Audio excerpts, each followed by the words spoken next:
Today we turn to John Locke.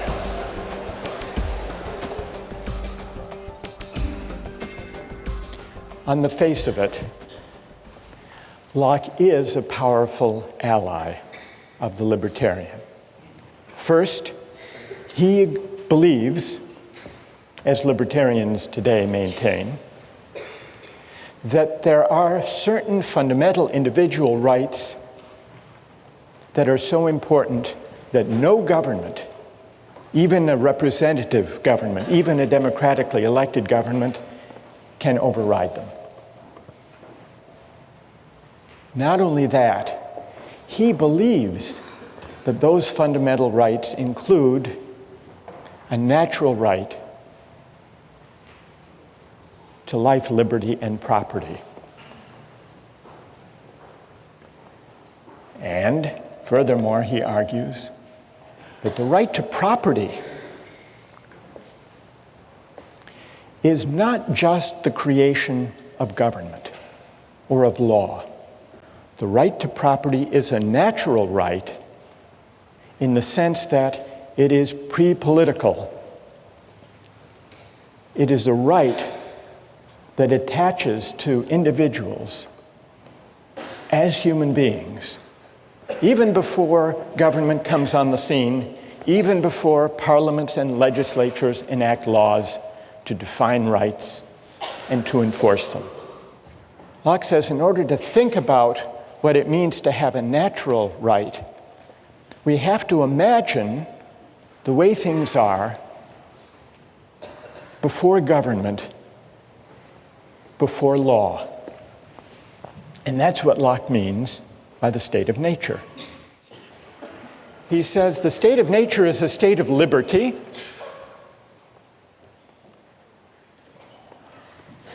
Human beings are free and equal beings. There is no natural hierarchy. It's not the case that some people are born to be kings and others are born to be serfs. We are free and equal in the state of nature.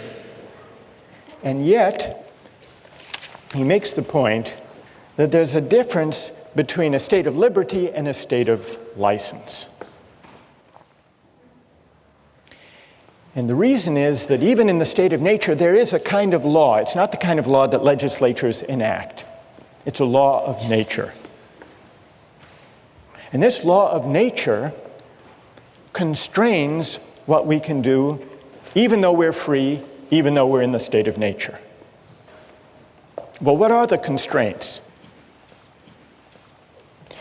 The only constraint given by the law of nature is that the rights we have, the natural rights we have, we can't give up, nor can we take them from somebody else. Under the law of nature, I'm not free to take somebody else's life or liberty or property, nor am I free to take my own life or liberty or property. Even though I'm free, I'm not free to violate the law of nature. I'm not free to take my own life or to sell myself into slavery or to give to somebody else arbitrary, absolute power over me. So where does this constraint, you may think it's a fairly minimal constraint, but where does it come from? Well, Locke tells us where it comes from, and he gives two answers. Here's the first answer. For men, being all the workmanship of one omnipotent and infinitely wise maker, namely God, they are his property, whose workmanship they are made to last during his, not one another's, pleasure. So one answer to the question is, why can't I give up my natural rights to life, liberty, and property is, well, they're not, strictly speaking, yours. After all, you are the creature of God. God has a bigger property right in us, a prior property right. Now you might say that's an unsatisfying, unconvincing answer, at least for those who don't believe in God. What did Locke have to say to them? Well, here's where Locke appeals to the idea of reason. And this is the idea that if we properly reflect on what it means to be free, we will be led to the conclusion that freedom can't just be a matter of doing whatever we want. I think this is what Locke means when he says, "The state of nature has a law of nature to govern it which obliges everyone, and reason, which is that law, teaches mankind who will but consult it that all being equal and independent, no one ought to harm another in his life, health, liberty, or possessions." This leads to a puzzling, paradoxical feature of Locke's account of rights. Familiar in one sense, but strange in another. It's the idea that our natural rights are unalienable. What does unalienable mean? It's not for us to alienate them or to give them up, to give them away, to trade them away, to sell them. Consider an airline ticket. Airline tickets are non-transferable, or tickets to the Patriots or to the Red Sox. Non-transferable tickets are unalienable. I own them in the limited sense that I can use them for myself, but I can't trade them away. So in one sense, an unalienable right, a non-transferable right, makes something I own less fully mine. But in another sense of unalienable rights, especially where we're thinking about life, liberty, and property, for a right to be unalienable makes it more deeply, more profoundly mine. And that's Locke's sense of unalienable. We see it in the American Declaration of Independence. Thomas Jefferson drew on this idea of Locke. Unalienable rights to life, liberty, and as Jefferson amended Locke, to the pursuit of happiness. Unalienable rights. Rights that are so essentially mine that even I can't trade them away or give them up. So these are the rights we have in the state of nature, before there is any government. In the case of life and liberty, I can't take my own life, I can't sell myself into slavery any more than I can take somebody else's life or take someone else as a slave by force. But how does that work in the case of property? Because it's essential to Locke's case that private property can arise even before there is any government. How can there be a right to private property even before there is any government? Locke's famous answer comes in section 27. Every man has a property in his own person. This nobody has any right to but himself. The labor of his body and the work of his hands, we may say, are properly his. So he moves, as the libertarians later would move, from the idea that we own ourselves, that we have property in our persons, to the closely connected idea that we own our own labor. And from that to the further claim that whatever we mix our labor with that is unowned becomes our property. Whatever he removes out of the state that nature has provided and left it in, he has mixed his labor with and joined it to something that is his own, and thereby makes it his property. Why? Because the labor is the unquestionable property of the laborer, and therefore no one but the laborer can have a right to what is joined to or mixed with his labor. And then he adds this important provision, at least where there is enough and as good left in common for others. But we not only acquire a property in the fruits of the earth, in the deer that we hunt, in the fish that we catch, but also if we till and plow and enclose the land and grow potatoes, we own not only the potatoes, but the land, the earth. As much land as a man tills, plants, improves, cultivates, and can use, the product of, so much is his property. He, by his labor, encloses it from the commons. So, the idea that rights are unalienable seems to distance Locke from the libertarian. The libertarian wants to say we have an absolute property right in ourselves, and therefore we can do with ourselves whatever we want. Locke is not a sturdy ally for that view. In fact, he says if you take natural rights seriously, you'll be led to the idea that there are certain constraints on what we can do with our natural rights, constraints given either by God or by reason, reflecting on what it means really to be free. And really to be free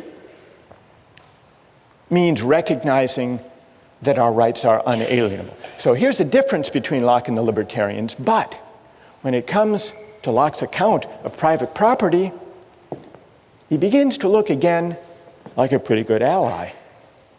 Because his argument for private property begins with the idea that we are the proprietors of our own person, and therefore of our labor, and therefore of the fruits of our labor, including not only the things we gather and hunt in the state of nature, but also we acquire a property right in the land that we enclose and cultivate and improve. There are some examples that can bring out the moral intuition that our labor can take something that is unowned and make it ours. Though sometimes there are disputes about this. There's a debate among rich countries and developing countries about trade-related intellectual property rights. It came to a head recently over drug patent laws. Western countries, and especially the United States, say, we have a big pharmaceutical industry that develops new drugs. We want all countries in the world to agree to respect the patents. Then there came along the AIDS crisis in South Africa. And the American AIDS drugs were hugely expensive, far more than could be afforded by most Africans. So the South African government said, we're going to begin to buy a generic version of the AIDS antiretroviral drug at a tiny fraction of the cost, because we can find an Indian manufacturing company that figures out how the thing is made and produces it. And for a tiny fraction of the cost, we can save lives if we don't respect that patent. And then the American government said, no, here's a company that invested research and created this drug. You can't just start mass producing these drugs without paying a licensing fee. And so there was a dispute. And the pharmaceutical companies sued the South African government to try to prevent their buying the cheap, generic, as they saw it, pirated version of an AIDS drug. And eventually, the pharmaceutical industry gave in and said, all right, you can do that. But this dispute about what the rules of property should be, of intellectual property, of drug patenting, in a way is the last frontier of the state of nature, because among nations where there is no uniform law of patent rights and property rights, it's up for grabs until, by some act of consent, some international agreement, people enter into some settled rules. What about Locke's account of private property and how it can arise before government and before law comes on the scene. Is it successful? How many think it's pretty persuasive? Raise your hand. How many don't find it persuasive? All right, let's hear from some critics. What is wrong with Locke's account of how private property can arise without consent? Yes? Yeah, I think it justifies European cultural norms as far as when you look at how Native Americans may not have cultivated American land, but by their arrival in the Americas, that contributed to the development of America, which wouldn't have otherwise necessarily happened then or by that specific group. So you think that this defense of private property in land? Yes, because it complicates original acquisition if you only cite the arrival of foreigners that cultivated the land. I see. And what's your name? Rochelle. Rochelle? Yeah. Rochelle says this account of how property arises would fit what was going on in North America during the time of the settlement, the European settlement. Yeah. Do you think, Rochelle, that it's a way of defending the appropriation of the land? Indeed, because he's also justifying the Glorious Revolution, so I don't think it's inconceivable that he's also justifying colonization as well. Well, that's an interesting historical suggestion, and I think there's a lot to be said for it. What do you think of the validity of his argument, though? Because if you're right that this would justify the taking of land in North America from Native Americans who didn't enclose it, if it's a good argument, then Locke's given us a justification for that. If it's a bad argument, then Locke's given us a mere rationalization that isn't morally defensible. I'm leaning to the second You're one. leaning but toward the second. That's my opinion as well. All right, well then let's hear if there's a defender of Locke's account of private property. And it would be interesting if they could address Rochelle's worry that this is just a way of defending the appropriation of land by the American colonists from the Native Americans who didn't enclose it. Is there someone who will defend Locke on that point? You ready? Are you going to defend Locke? Like you're accusing him of justifying the European, basically, massacre of the Native Americans. But who says he's defending it? Maybe the European colonization isn't right. Maybe it's the state of war that he talked about in his second treatise, So the wars between the Native Americans and the colonists, the settlers, that might have been a state of war that we can only emerge from by an agreement or an act of consent. And that's what would have been required. Yeah, and fairly both to resolve sides would have had to agree to it and carry it out and everything. But what about, and what's your name? Dan?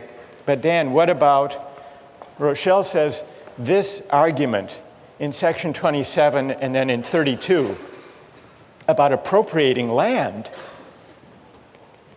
that argument, if it's valid, would justify the settlers appropriating that land and excluding others from it. Do you think that argument's a good argument?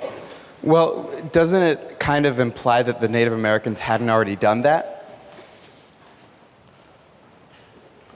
Well, the Native Americans as hunter-gatherers didn't actually enclose land. So I think Rochelle is onto something there.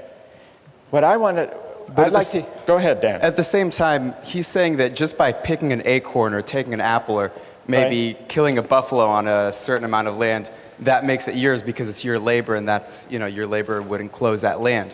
So by that definition, maybe they didn't have fences around little plots of land, but They were using it. Yeah, by Locke's definition. So maybe by Locke's definition, the Native Americans could have claimed a property right in the land itself. But they just didn't have Locke on their side, as she points out.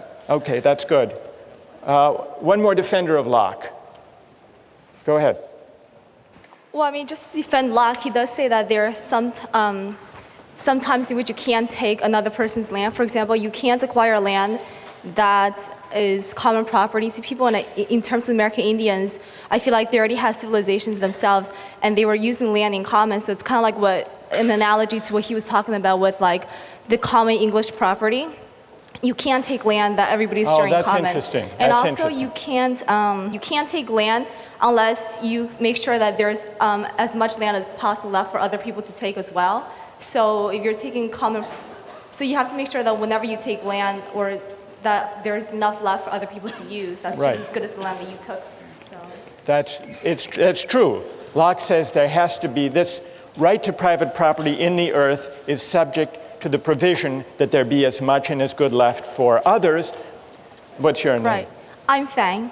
So Fang, in a way, agrees with Dan that maybe there is a claim within Locke's framework that could be developed on behalf of the Native Americans. Here's the further question. If the right to private property is natural, not conventional, if it's something that we acquire even before we agree to government, how does that right constrain what a legitimate government can do?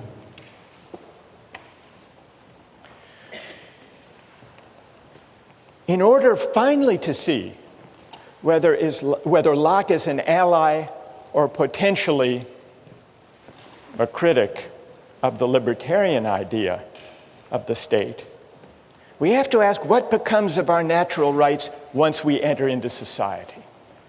We know that the way we enter into society is by consent, by agreement, to leave the state of nature and to be governed by the majority and by a system of laws, human laws. But those human laws are only legitimate if they respect our natural rights, if they respect our unalienable rights to life, liberty, and property. No parliament, no legislature, however democratic its credentials, can legitimately violate our natural rights. This idea that no law can violate our right to life, liberty, and property would seem to support the idea of a government so limited that it would gladden the heart of the libertarian after all. But those hearts should not be so quickly gladdened, because even though for Locke the law of nature persists once government arrives, even though Locke insists on limited government, government limited by the end for which it was created, namely the preservation of property, even so, there's an important sense in which what counts as my property, what counts as respecting my life and liberty, are for the government to define. That there be property, that there be respect for life and liberty is what limits government. But what counts as respecting my life and respecting my property, that is for governments to decide and to define. How can that be? Is Locke contradicting himself? Or is there an important distinction here? In order to answer that question, which will decide Locke's fit with the libertarian view, we need to look closely at what legitimate government looks like for Locke, and we turn to that next time.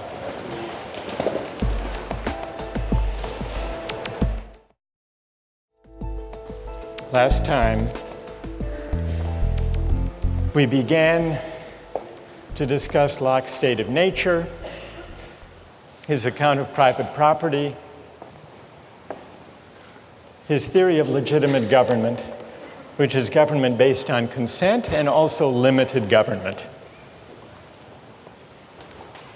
Locke believes in certain fundamental rights that constrain what government can do, and he believes that those rights are natural rights, not rights that flow from law or from government. And so Locke's great philosophical experiment is to see if he can give an account of how there could be a right to private property without consent before government and legislators arrive on the scene to define property. That's his question. That's his claim. There is a way, Locke argues, to create property, not just in the things we gather and hunt, but in the land itself. Provided there is enough and is good left for others. Today I want to turn to the question of consent, which is Locke's second big idea. Private property is one, consent is the other. What is the work of consent? People here have been invoking the idea of consent since we began, since the first week. You remember when we were talking about pushing the fat man off the bridge, someone said, but he didn't agree to sacrifice himself. It would be different if he consented. Or when we were talking about the cabin boy, killing and eating the cabin boy, some people said, well, if they had consented to a lottery, it would be different. Then it would be all right. So consent has come up a lot. And here in John Locke, we have one of the great philosophers of consent. Consent is an obvious, familiar idea in moral and political philosophy. Locke says that legitimate government is government founded on consent, and who nowadays would disagree with him? Sometimes when the ideas of political philosophers are as familiar as Locke's ideas about consent, it's hard to make sense of them, or at least to find them very interesting. But there are some puzzles, some strange features of Locke's account of consent as the basis of legitimate government. And that's what I'd like to take up today. One way of testing the plausibility of Locke's idea of consent, and also of probing some of its perplexities, is to ask just what a legitimate government founded on consent can do. What are its powers according to Locke? Well, in order to answer that question, it helps to remember what the state of nature is like. Remember, the state of nature is the condition that we decide to leave, and that's what gives rise to consent. Why not stay there? Why bother with government at all? Well, what's Locke's answer to that question? He says there are some inconveniences in the state of nature, but what are those inconveniences? The main inconvenience is that everyone can enforce the law of nature. Everyone is an enforcer, or what Locke calls the executor of the state of nature. And he means executor literally. If someone violates the law of nature, he's an aggressor, he's beyond reason, and you can punish him. And you don't have to be too careful or fine about gradations of punishment in the state of nature. You can kill him. You can certainly kill someone who comes after you, tries to murder you. That's self-defense. But the enforcement power, the right to punish, everyone can do the punishing in the state of nature. And not only can you punish with death people who come after you, seeking to take your life, you can also punish a thief who tries to steal your goods, because that also counts as aggression against the law of nature. If someone has stolen from a third party, you can go after him. Why is this? Well, violations of the law of nature are an act of aggression. There is no police force, there are no judges, no juries. So everyone is the judge in his or her own case. And Locke observes that when people are the judges of their own cases, they tend to get carried away. And this gives rise to the inconvenience in the state of nature. People overshoot the mark, there's aggression, there's punishment, and before you know it, everybody is insecure in the enjoyment of his or her unalienable rights to life, liberty, and property. Now, he describes in pretty harsh and even grim terms what you can do to people who violate the law of nature. One may destroy a man who makes war upon him for the same reason that he may kill a wolf or a lion. Such men have no other rule but that of force and violence. Listen to this. And so may be treated as beasts of prey, those dangerous and noxious creatures that will be sure to destroy you if you fall into their power. So kill them first. So what starts out as a seemingly benign state of nature where everyone's free and yet where there is a law and the law respects people's rights and those rights are so powerful that they're unalienable, what starts out looking very benign, once you look closer, is pretty fierce and filled with violence, and that's why people want to leave. How do they leave? Well, here's where consent comes in.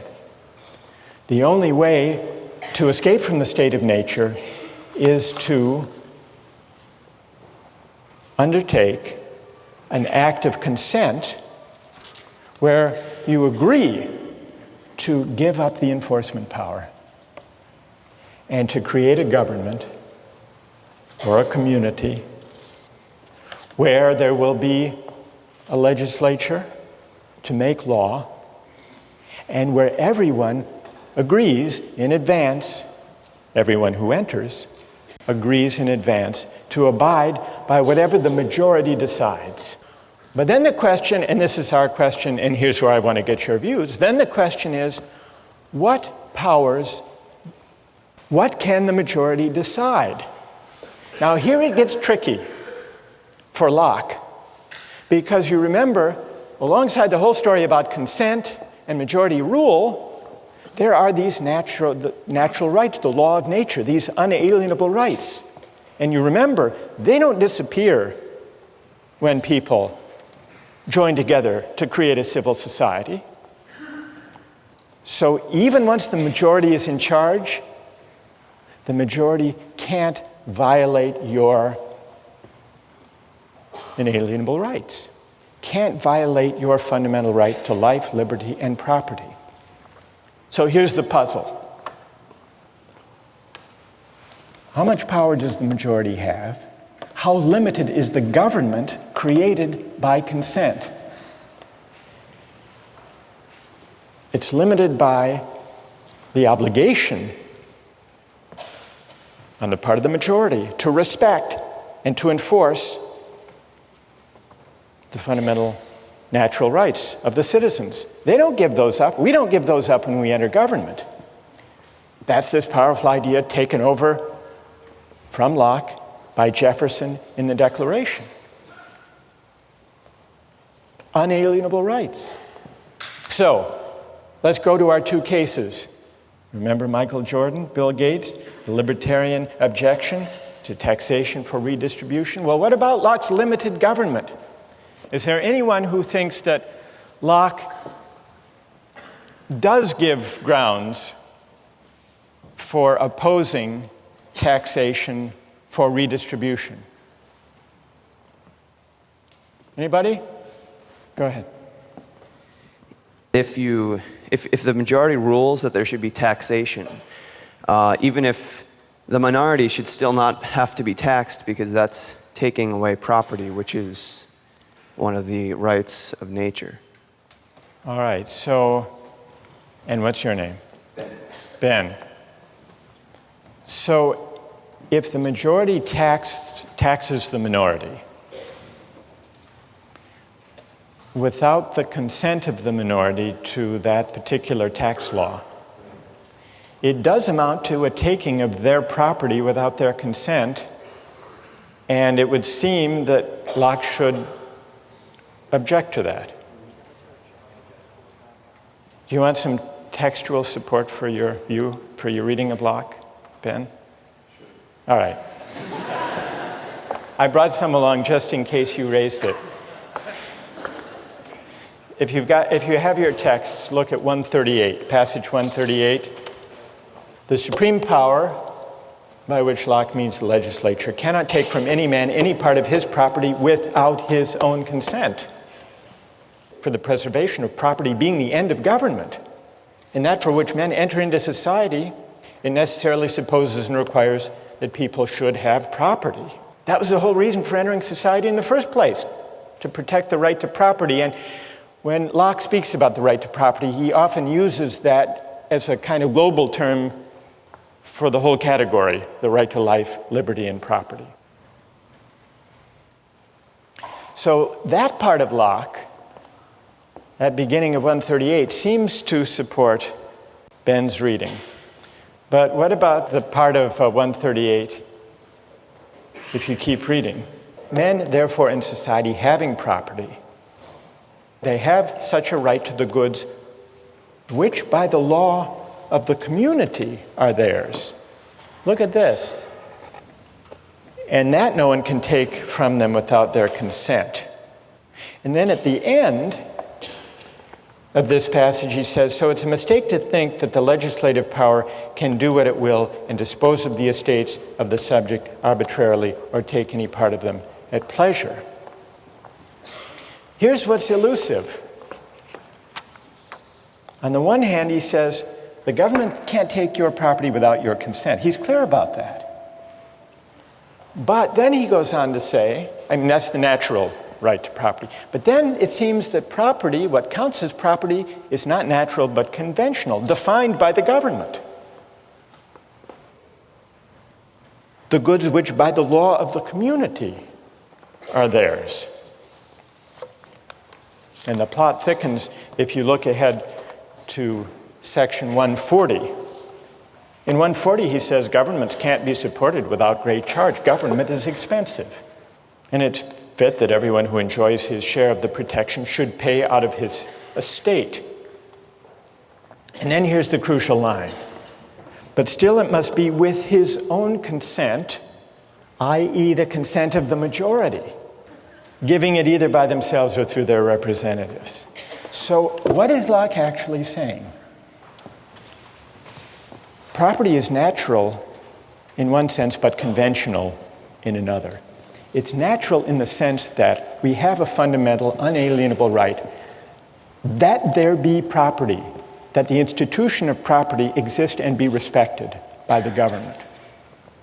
So an arbitrary taking of property would be a violation of the law of nature and would be illegitimate. But it's a further question. Here's the conventional aspect of property. It's a further question what counts as property, how it's defined, and what counts as taking property, and that's up to the government. So the consent, here we're coming back to our question, what is the work of consent? What it takes for taxation to be legitimate is that it be by consent, not the consent of Bill Gates himself if he's the one who has to pay the tax, but by the consent that he and we, all of us within the society, gave when we emerged from the state of nature and created the government in the first place.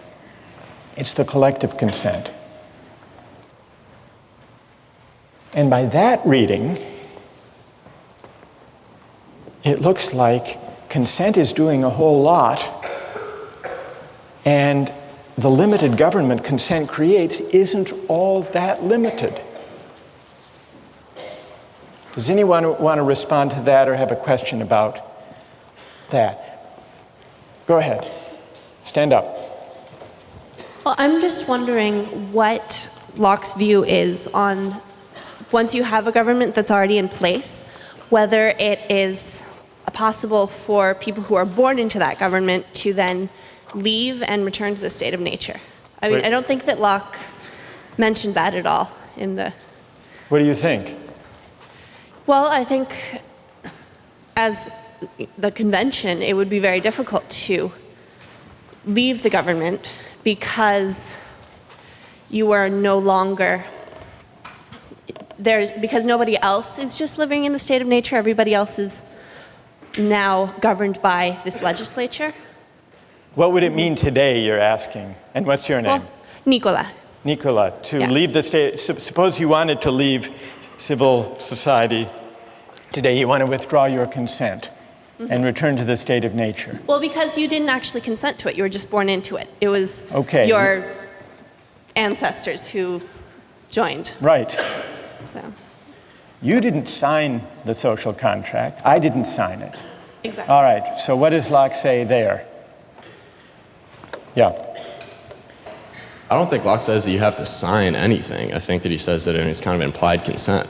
By Implied- living and taking government services, you are implying that you're consenting to the government taking things from you. All right, so implied consent, that's a partial answer to this challenge. Now, you may not think that implied consent is as good as the real thing. Is that what you're shaking your head about, Nikolai? Speak up. Stand up and speak up. I don't think that necessarily just by utilizing the government's various resources that we are necessarily implying that we agree with the way that this government was formed, or that we have consented to actually join into the social contract. So you don't think the idea of implied consent is strong enough to generate any obligation at all to obey the government? Not necessarily, no. Nikolai, if you didn't think you'd get caught, would you pay your taxes? I don't think so. I would rather have a system personally that I could give money to exactly those sections of the government that I support and not just blanket support everything. You'd rather be in the state of nature, at least Exactly. on April 15th.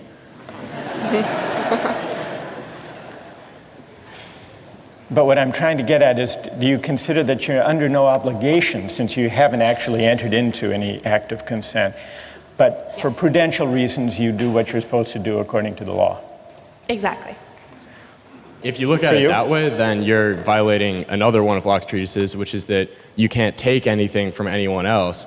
Like you can't take the government services and then not give them anything in return. If you want to go live in the state of nature, that's fine, but you can't take anything for the government because by the government's terms, which are the only terms under which you can enter the agreement, say that you have to pay taxes to take those things. So you're saying that Nicola can go back into the state of nature if she wants to, but she can't drive on Mass Ave. Exactly.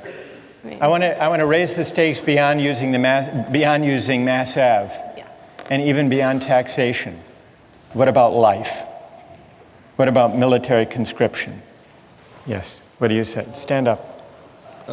First of all, we have to remember that sending people to war is not necessarily implying that they'll die. I mean, obviously, you're not raising their chances here, but it's not a death penalty. So if you're going to discuss whether or not military conscriptions is equivalent to, suppressing people's right to life, you shouldn't approach it that way. Secondly, the real problem here is Locke has this view about consent and natural rights. But you're not allowed to give up your natural rights either. So the real question is, how does he himself figure it out between I agree to give up my life, give up my property when he talks about taxes or military conscription for the fact, but I guess Locke would be against suicide. And that's still, my own consent. I Right. agree. Good. All by right. taking What's my your life. name? Eric. So Eric brings us back to the puzzle we've been wrestling with since we started reading Locke. On the one hand, we have these unalienable rights to life, liberty, and property, which means that even we don't have the power to give them up. And that's what creates the limits on legitimate government. It's not what we consent to that limits government.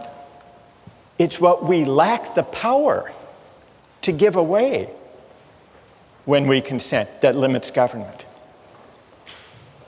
That's the point at the heart of Locke's whole account of legitimate government.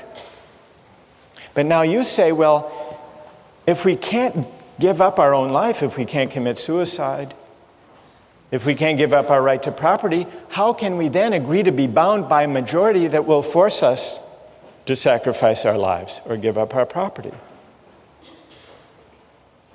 Does Locke have a way out of this? Or is he basically sanctioning an all-powerful government, despite everything he says about unalienable rights? Does he have a way out of it? Who would speak here in defense of Locke or make sense, find a way out of this predicament? All right, go ahead. I feel like there's a general distinction to be made between the right to life that individuals possess and the fact that the government cannot take away a single individual's right to life. I think if you look at conscription as the government picking out certain individuals to go fight in war, then that would be a violation of their rights, their natural right to life.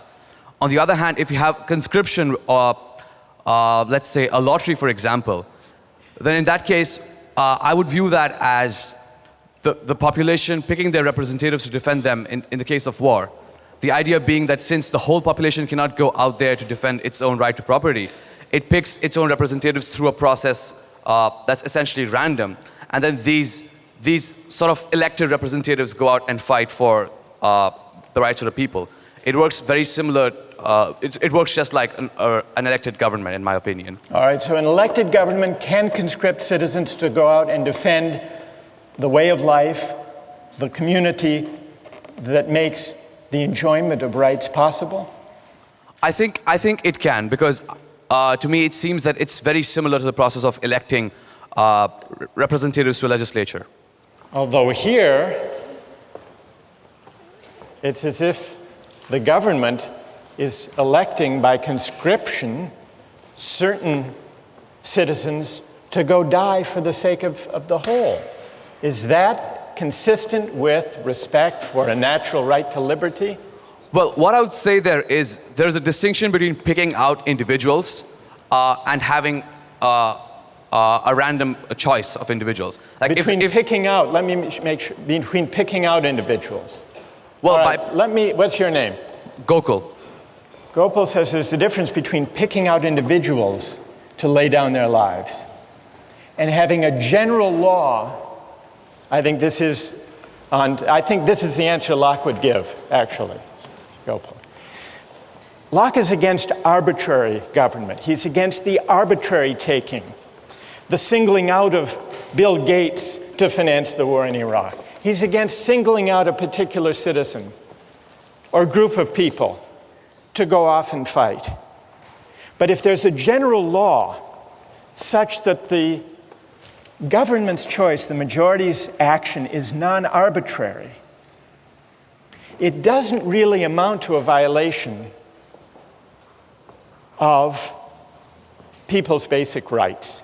What does count as a violation is an arbitrary taking, because that would essentially say, not only to Bill Gates, but to everyone, there is no rule of law. There is no institution of property, because at the whim of the king, or for that matter of the parliament, we can name you or you to give up your property or to give up your life. But so long as there is a non-arbitrary rule of law, then it's permissible. Now, you may say this doesn't amount to a very limited government. And the libertarian may complain that Locke is not such a terrific ally after all. The libertarian has two grounds for disappointment in Locke. First, that the rights are unalienable, and therefore I don't really own myself after all. I can't dispose of my life or my liberty or my property in a way that violates my rights. That's disappointment number one. Disappointment number two, once there's a legitimate government based on consent, the only limits for Locke are limits on arbitrary takings of life or of liberty or of property. But if the majority decides, if the majority promulgates a generally applicable law, and if it votes duly according to fair procedures, then there is no violation, whether it's a system of taxation or a system of conscription. So it's clear that Locke is worried about the absolute arbitrary power of kings, but it's also true, and here's the darker side of Locke, that this great theorist of consent came up with a theory of private property that didn't require consent, that may, and this goes back to the point Rochelle made last time, may have had something to do with Locke's second concern, which was America. You remember when he talks about the state of nature, he's not talking about an imaginary place. In the beginning, he says, all the world was America. And what was going on in America? The settlers were enclosing land and engaged in wars with the Native Americans. Locke, who was an administrator of one of the colonies, may have been as interested in providing a justification for private property through enclosure without consent, through enclosure and cultivation, as he was with developing a theory of government based on consent that would rein in kings and arbitrary rulers. The question we're left with, the fundamental question we still haven't answered is, what then becomes of consent? What work can it do? What is its moral force? What are the limits of consent? Consent matters not only for governments, but also for markets. And beginning next time, we're going to take up questions of the limits of consent in the buying and selling of goods.